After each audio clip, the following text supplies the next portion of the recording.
In this video, I'll show you how to turn any microphone into a wireless microphone. This is the Godox TX3-XLR. It's a plug-on XLR transmitter, and it essentially converts any mic from needing a wire to not needing any wires. So I've been in bands and I've run sound for shows and churches, that kind of thing. One thing I've noticed about wireless microphones is that they seem to degrade sound quality more than wired microphones do. And so the first thing that I wanted to do was to plug this in and test it against the wired setup that this microphone normally does. So earlier I rigged the Godox VDS-M3 shotgun mic to a rotating platform and set up a speaker playing some white noise. I recorded that audio to my desktop using a Behringer UMC 404 audio interface. I played some white noise through the speaker and I rotated the microphone using the wired setup and using this TX3-XLR system. When I analyzed and compared the resulting frequency spectrum, I didn't really notice any difference at all, but I've never done a practical test, so I figured why not do it using this setup that I've got here, the Rode NT1. The quick brown fox jumps over the lazy dog. All right, now we're back with a wired setup. The quick brown fox jumps over the lazy dog. All right, so after doing that audio test and I pulled it up on my computer and watched it, listened to it, it does feel like there's some stuff going on with the audio. I feel like there's some gating happening, and you can tell in the parts where I'm not talking that the audio kind of just goes to zero. So there's definitely some gating going on, but there's also some gain issues, which we'll talk about later on in this video. Godox claims a max distance of 90 meters or around 200 feet. Let's test that out right now.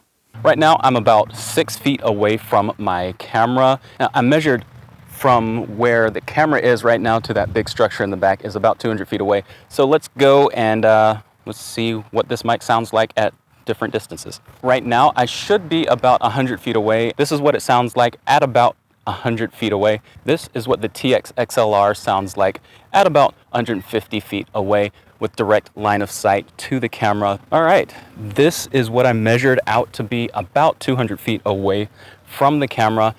And I don't know if we're getting any breaks or not, but just to be safe, I'm gonna go the harbor over here, which is about, I would guess, another 50 feet, and I'll keep talking into the microphone. Test 1, 2, 3, ABC, 1, 2, 3. Got a car passing right now, so I'm gonna wait and be safe and cross the street like a normal adult should, looking both ways. I'm gonna go over here. There's no trespassing sign.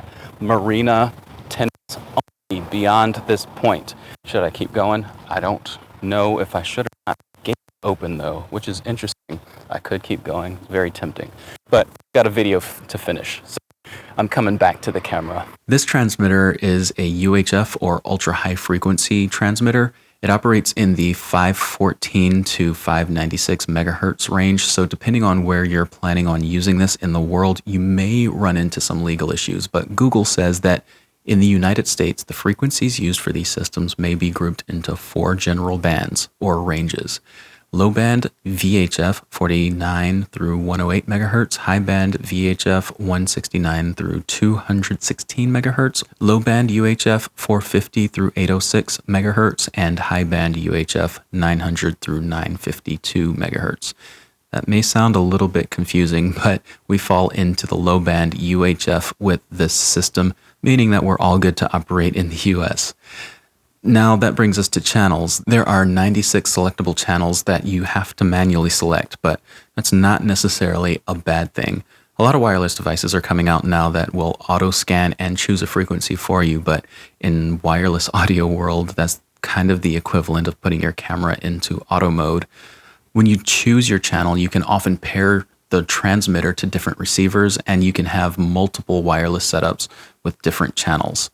Like if you had 8 or 10 different wireless mics, you'd probably want to be able to choose your RF channels. The downside to using this particular setup is that it doesn't have an auto scanning feature at all. So if you're using it and you experience interference, you'll have to check for different channels by changing the channel and listening to the audio signal. And if you're in a place where you're getting a lot of interference, that could take a decent amount of time. This is powered by 2 AA batteries, so battery life might vary depending on the type of battery you have and the power settings of the TX3-XLR. But I can tell you that I've been using a regular Energizer battery so far, and it's lasted me about 3 hours, and it's still at full charge, I believe.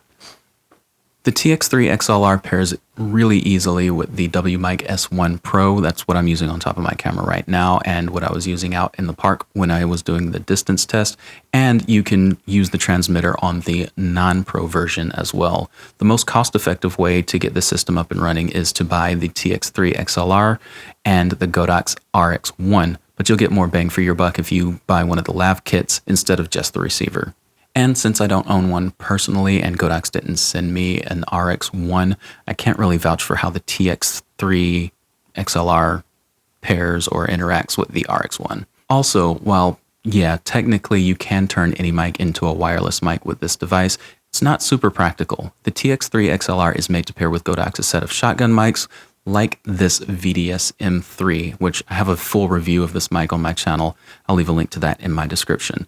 Now, when I tested the distance using the VDS-M3, you may have noticed some peaking. You might notice some peaking right now. I talked about it a little bit earlier. It's not because I didn't check the gain settings. One of the downsides to using any wireless system is that you introduce at least 2 sets of adjustable gain to your gain structure. And getting your gain structure right is crucial to capturing clean audio.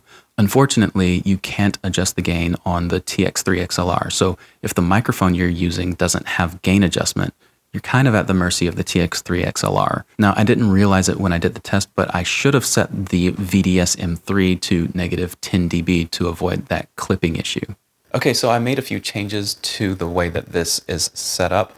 First, I'm powering the mic on the internal batteries of the microphone instead of phantom power from the TX3-XLR. It's still just a mouthful to say. I also lowered the RF output of it, so now it's on the low setting. And I switched the microphone to negative 10 dBs. I'm still seeing that it's clipping. Part of that could be because you're not really supposed to hold a shotgun mic like this close to the talent. So let me boom this up real quick and we'll get an audio test from that. All right, so I've got the mic mounted just out of frame right above me. And as I was looking at the last clip, I noticed that it still sounded kind of like it was clipping, but it's not clipping. It's actually RF noise. And guys, forgive me, I'm a solo creator. So what I'm doing is I'm making these clips, going back and listening to them so that I can figure out what's going on with this setup. And so I changed the RF to channel 1 now. It was on channel 28, changed it to 48, and now I changed it to 1. I would say that this setup is strictly a dialogue setup. Anything else that you're trying to do with this is not going to be able to pick up a whole lot of fine details, especially considering that I'm hearing a lot of gating. I think that has to do with the noise suppression of the RF frequencies. I think that's something that maybe Godox can fix with a firmware update, and if they can, that would be incredible. Because that's really the only downside to using this setup is the gating that's happening. It's not a true audio signal from this microphone. If you're using the Godox VDS-M3 microphone with this setup, then just know that you're not getting the full quality of how this microphone sounds. It's really best if you plug it directly in. And that's true for most microphones. If you send it through an RF and make it wireless, then you're going to be losing audio quality. I really wish I could recommend this more. I had high hopes for this, but it's kind of disappointing me right now. There are some other XLR transmitters out there that let you adjust gain, and I'll link those in the description, as well as the TX3 XLR unit. One big advantage that this has over the competition is the price. The TX3 XLR comes in at just $119 on Adorama. I'll also leave a link on Amazon if you are more prone to buy from Amazon. If you like this video, you'll also probably like some of my other videos. Check out the full review I did of the Godox VDS-M3 shotgun mic here, and watch one of the videos that I made that YouTube thinks that you'll like right here. That's it. You did it. You made it to the end. Subscribe, like this video, and we'll see you in the next video.